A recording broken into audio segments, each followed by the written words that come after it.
नमस्कार, स्वागत है आप सभी का। UP triple SC combined technical की परीक्षा 26 मार्च को कंडक्ट हो चुकी है और इस परीक्षा में एक साल भर गैंग का भंडाफोड़ हुआ है।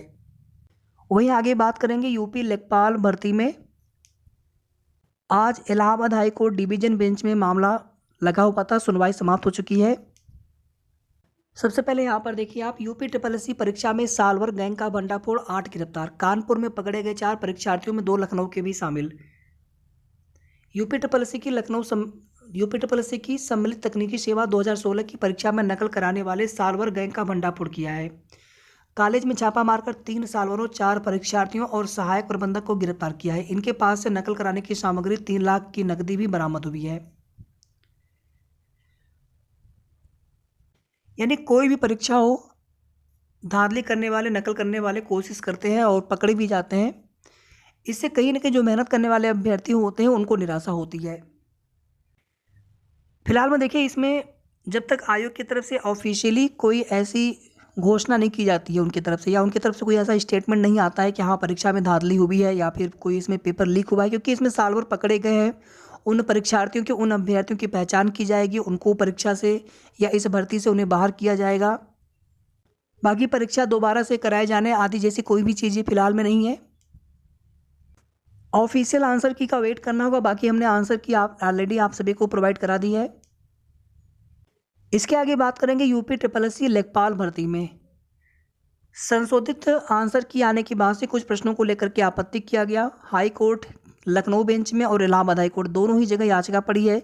लखनऊ बेंच में सिंगल बेंच में ही मामला सुना जा रहा है, जिसमें डेट नहीं लग पा रही या फिर केस पास ओवर हो जा रहा है, मतलब सुनवाई नहीं हो पा रही है।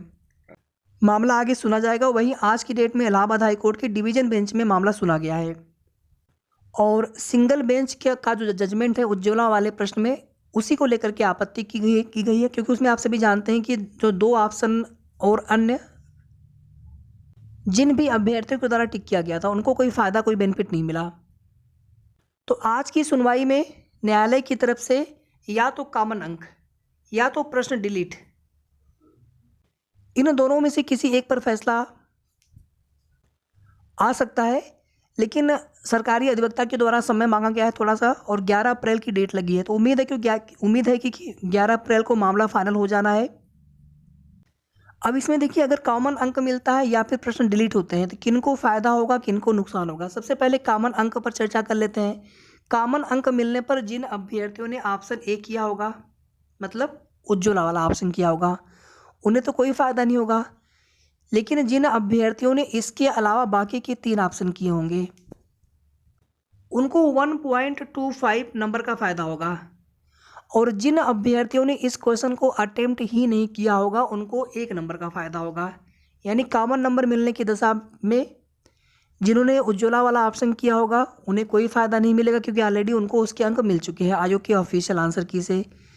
इसके अलावा बाकी जिन लोगों ने प्रश्न अटेम्प्ट किया होगा लेकिन उज्ज्वला वाले ऑप्शन के अलावा कोई और ऑप्शन चूज किया होगा, तो उन्हें 1.25 नंबर का फ़ायदा मिलेगा, क्योंकि पहले उनके प्रश्न गलत हो गए होंगे।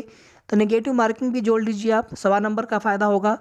और जिन लोगों ने प्रश्न अटेम्प्ट नहीं किया होगा उनको केवल 1 नंबर का फ़ायदा होगा।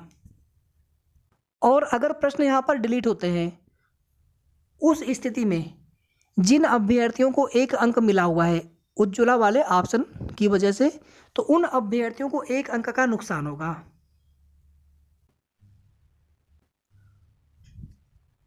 क्योंकि प्रश्न डिलीट होने पर जिस प्रश्न के लिए ऑलरेडी उनको अंक मिला हुआ है उज्ज्वला वाले ऑप्शन टिक करने की वजह से आयोग के ऑफिशियल आंसर की के अनुसार, तो प्रश्न डिलीट होने के दशा में कहीं ना कहीं उस प्रश्न का अंक उन अभ्यर्थियों को नहीं मिल सकेगा, यानी उनको 1 अंक का नुकसान हो जाएगा।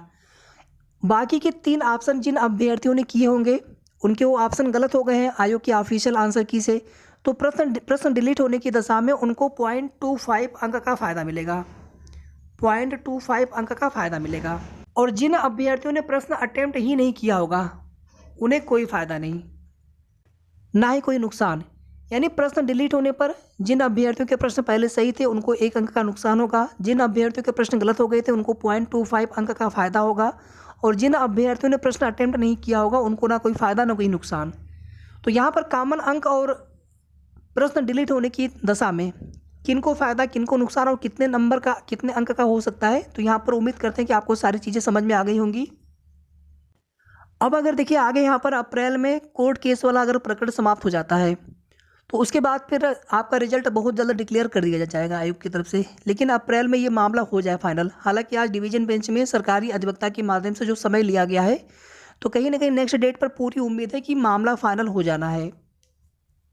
अब ये जज साहब के ऊपर या जो डिवीजन बेंच है उसमें एक जज महोदया भी है, तो उन दोनों जज साहब के ऊपर निर्भर करेगा, कोर्ट के ऊपर डिपेंड है कि क्या इसमें डिसीजन आता है, प्रश्न डिलीट करने पर फैसला आता है या फिर कॉमन अंक देने पर। बाकी कोर्ट ऑर्डर आने पर आप सभी को उसकी भी जानकारी दे दी जाएगी। धन्यवाद।